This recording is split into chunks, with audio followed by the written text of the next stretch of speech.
Hello दोस्तों। बहुत सारे टीचर्स हैं, आप उनसे जब बात करेंगे या फिर यूट्यूब वगैरह में आप देखेंगे तो वो कहते हैं कि चीज़ों को शेयर करने से आप बचिए, हर चीज़ें बतानी नहीं चाहिए। ठीक है, उसके बहुत सारे कारण हैं, चाणक्य ने भी कहा है। ठीक है, और प्राचीन काल में वो एक का क्या समझते हैं, मतलब एक कुशाग्र बुद्धि के माने जाते हैं और उन्हीं के द्वारा मौर्य वंश की स्थापना हुई। और जो अशोक हैं, ठीक है, उनके द्वारा फिर अशोक स्तंभ बनाए गए। अशोक चक्र है, वही अशोक स्तंभ जो है हर जगह हमारा इस्तेमाल होता है। कोई आईपीएस बनते हैं तो अशोक का जो बैच मिलता है उनका, चार शेर का, और जो अशोक का चक्र है वो उसी से लिया गया है।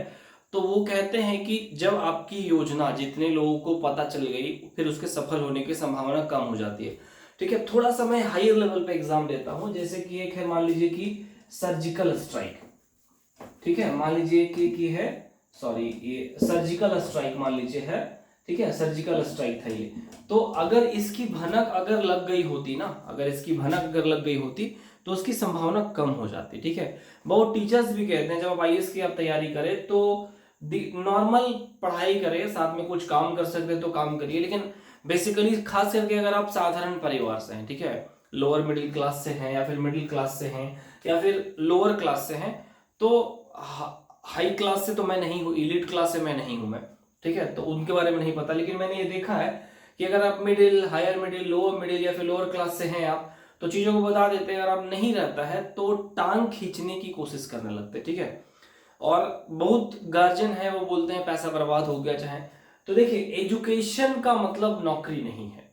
अगर आपका एक बच्चा एजुकेट होता है दैट मीन्स कि उसके बाद आने वाली पीढ़ियां, हर पीढ़ियां को 90% चांसेस है, 10% से तो एक अपवाद कुछ बच्चे हो ही जाते हैं पैदा, जो ठीक है, जो वंश का कुल नाश करने के लिए होते हैं या फिर अपमान करवाते हैं अपने माता पिता का। लेकिन 90% चांसेस है कि अगर आपको एजुकेशन मिला है तो आपके अगले जनरेशन को और आपको फायदा होगा ही होगा। सिर्फ उसको नौकरी से जोड़ के मत देखिए। ठीक है, 60 साल के बाद नौकरी से रिटायर हो जाएंगे तो क्या एजुकेशन का महत्व तो सिर्फ 60 साल तक ही है?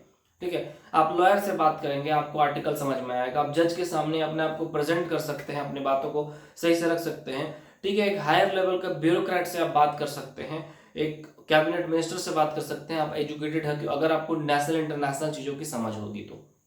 ठीक है, तो पहला कि नहीं बताना चाहिए, लोग टांग खींचने के लिए होते हैं। और अक्सर जो मतलब एक्सपर्ट लोग हैं, दिवकीर्ति सर लोग भी कहते हैं कि चीजें अगर आप कुछ कर रहे हैं तो हो जाने के बाद अपना अपना तो खुद पता चल ही जाएगा। चीजें उनको थोड़ा सा ढक के रखने की कोशिश करिए। ठीक है, दूसरी बात है कि एक नुकसान ये भी है कि अगर आप बता देते हैं और नहीं होता तो आप में एक प्रेशर क्रिएट होने लगता है कि लोग क्या कहेंगे, लोग क्या कहेंगे, लोग क्या कहेंगे। ठीक है, ठीक है, रविशंकर जी जो हैं उनका कहना है, श्री श्री उनका जो एस्टैब्लिश किया हुआ है, वो कहते हैं कि दुनिया का सबसे बड़ा है रोग कि क्या कहेंगे लोग। ठीक है, देखिए, अगर सोसाइटी के अनुसार, लॉ के अनुसार आप इलीगल काम कर रहे हैं, सोसाइटी के अनुसार अपमानजनक काम कर रहे हैं जहां पर आपको शर्मिंदगी महसूस होगी, तो फिर वो बात की बात है। नहीं तो अगर आपका काम अच्छा है तो दुनिया क्या कह रही है उसको छोड़िए, आगे जाइए। ठीक है, जैसे कि अभी अब राहुल गांधी जी है, तो राहुल गांधी जी के बारे में बहुत लोग कहते हैं उनका मैरिज नहीं हुआ, मैरिज नहीं हुआ, मैरिज नहीं हुआ है, एज हो गया, एज निकल जा रहा है। तो उनकी सोच जो है, या फिर मैं उनकी सोच को खराब नहीं कर रहा हूँ, एक सोसाइटी का वो भी एक अंग है, तो उनका सोच एक मैरिज और एक बच्चे तक ही है। ठीक है, लेकिन अगर एक लड़की आके उनसे विवाह करती है और इत्तेफाक से अगर वो सही नहीं निकली, एक क्लेम, और वो अगर लीगली सही पाई गई, तो राहुल गांधी जी के पॉलिटिकल करियर में बहुत बड़ा झटका दे सकती, छोटा नहीं बहुत बड़ा। और ऐसे भी उनके जो सरकार में है मोदी जी, वो छोटे मोटे नहीं, अच्छे खासे खिलाड़ी हैं। ठीक है, तो उनसे बिना वजन हाथ को या फिर पैर मजबूत किए हुए टकराने के लिए उतरना मूर्खता नहीं है, ब्लंडर है। समझ गए? तो ये होता है कि आप में एक प्रेशर क्रिएट होता है कि आपको ये करना है। तीसरा चीज है कि इसलिए भी नहीं बताना चाहिए, जैसे कि बहुत सारे ऐसे हैं जो ब्यूरोक्रेट बनना चाहते थे, जैसे कि रोमन सैनी है जिन्होंने अन अकेडमी स्टैब्लिश किया। ठीक है, तो वो पहले आईएएस बने, पता नहीं उनका प्लानिंग था कि नहीं, लेकिन वो आईएएस बनते तो जो अन अकेडमी में उनको नेम फेम और उतना रिचनेस मिला, वो एक आईएएस के पद में नहीं मिलता। आईएएस में लाख का सैलरी काफी है और एक जिले तक ही आप हैं। ठीक है, उसमें आप ऐसा नहीं है किसी आप सीएम को धमका दीजिएगा या किसी मिनिस्टर को धमका दीजिएगा। ठीक है, और अन अकेडमी स्टैब्लिश हो जाने के बाद उसमें भी आप धमका नहीं सकते, लेकिन एक तरह समझिए कि वो रिचनेस में बहुत ऊपर चले गए, इकोनॉमी में वो एक तरह का अलग नया बिजनेस खड़ा कर सकते हैं, एक एम्पायर खड़ा कर सकते हैं। ठीक है, तो क्या हुआ, डेस्टिनी उनको कहीं और ले गई। हो सकता है डेस्टिनी, डेस्टिनी मतलब होता है नियति, भाग्य, हो सकता है कहीं और ले जाने वाला हो। तो एक नहीं बहुत सारे फैक्टर्स हैं, ठीक है।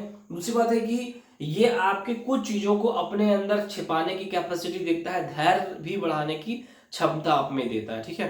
तो इसीलिए भी कोई काम शुरू करने चाहिए, कुछ भी है, अगर वो बड़ा है तो विशेषकर उसको छिपा कर ही रखिए, क्योंकि ज्यादातर चांसेस है, जैसे कोई बच्चा मुझे कहता है कि, पहले बात तो कुछ बच्चों को मैं अगर मैं पढ़ाता हूँ, मैं उनसे कहता हूँ ख्वाब देखना है तो बड़े देखिए, ठीक है, ख्वाब देखना है तो बड़े देखिए, ठीक है। ऊपर से गिरेंगे तो नीचे तक अटकेंगे, अगर आप नीचे ही ख्वाब देख रहे हैं ना तो फिर ऊपर तो खैर हिम्मत ही नहीं होगी आपकी। बहुत सिंपल सा एग्जांपल है कि एक नॉर्मल बच्चा सोच रहा है कि मुझे ग्रेजुएशन में सिर्फ पास करना है, एक बच्चा कह रहा है हम टॉप करना चाहते हैं।